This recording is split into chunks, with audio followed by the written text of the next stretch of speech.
Can I just start this video real quick by talking about how insane it is that we're at a point in VR where we're actually getting remakes for VR games. Now, I know you might be thinking right off the bat that, oh, Vertigo Remastered is a perfect example. This has already happened before. Well, let me just put on my... Well, actually, a remaster has actually just had its graphics improved, while a remake is building a game from the ground up.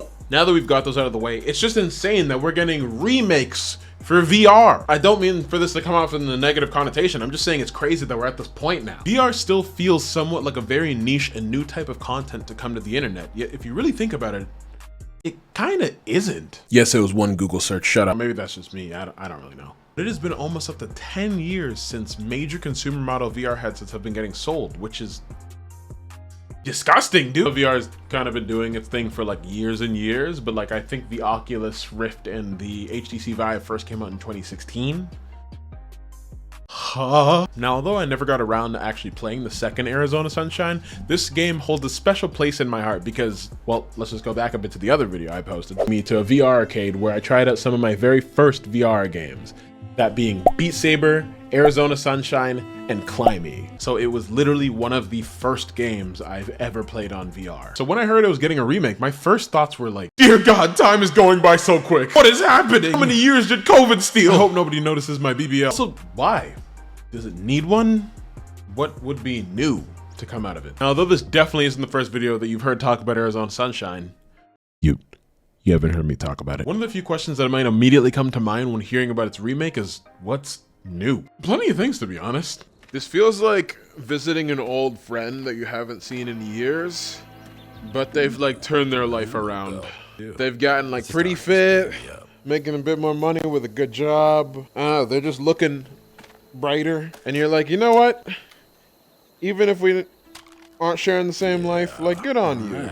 They've definitely taken some of the aspects that I've seen in the second Arizona Sunshine and implemented them back into the first game, like with the graphics. Adding melee combat and a couple quality of life fixes, like not having to pick up a flashlight in the mines or just having one strapped to your chest, is a lot better. The options to play seated and a few other small adjustments, but nothing too crazy or mind-blowing, but definitely some noticeable improvements for sure. Another one is it actually worth it? The biggest thing that actually made me purchase this game in the first place was the upgrade price. Truthfully, if it wasn't for the upgrade, I can't confidently say that I'd purchase this game again at full price, regardless of all the DLCs as well. And maybe it's because I've already had the opportunity to run through all of them, but anyways, thank goodness for the upgrade price. If you like the idea of a comfortable, fun zombie shooter to play along with a friend, then I'd definitely say that it's worth it. And it's never really had an insane amount of depth or longevity to it, so I feel like if you're at least aware of the type of content that you're getting into, then it's a much more enjoyable experience for sure. I don't think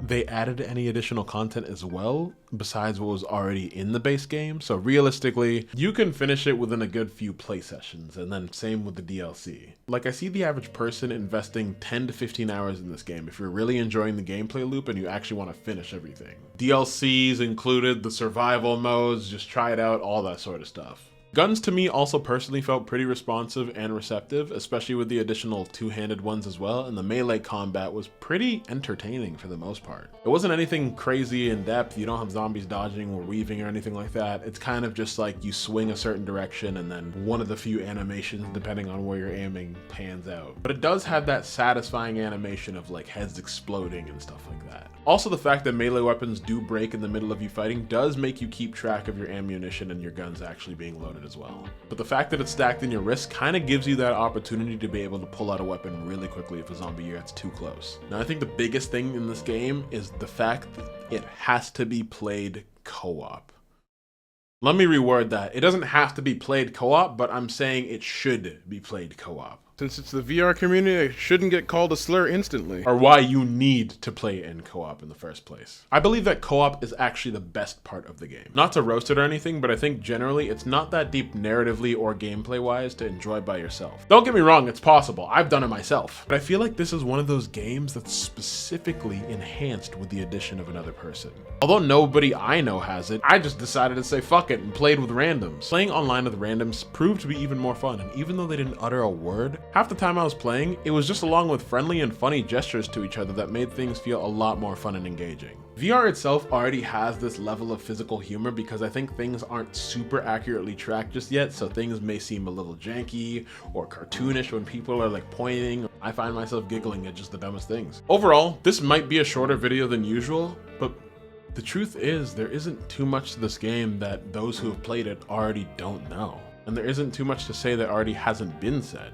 It's a nice type of game and a bit of a nostalgia trip to revisit, and although it's a fun experience, it doesn't bring a ton of what you haven't already experienced. For those who haven't played it before though, if I was talking about buying this game right off the bat brand new, I would personally wait till the price goes down a little bit more. If you just want like an upfront, fun, friendly experience that isn't necessarily too hardcore on VR players or newer VR players. I was actually thinking of making a top 5 list of beginner VR games to play, and this might even hit the list, to be honest with you. Now, if I were to recommend personal zombie games that you get a lot more time investment to, I would probably point more towards Saints and Sinners personally, which would be offering a lot more in gameplay, customization, story, and especially physics and melee combat. Arizona Sunshine is definitely one of the pioneers of VR and definitely helped in terms of the direction that VR was going. So personally, it'll always hold a special place in my heart, but I know that when comparing it to the stuff that we have nowadays, the Half-Life Alyxes, ironically enough, the Metro, which is also made by the same company, I'm pretty sure. Let me just check real quick.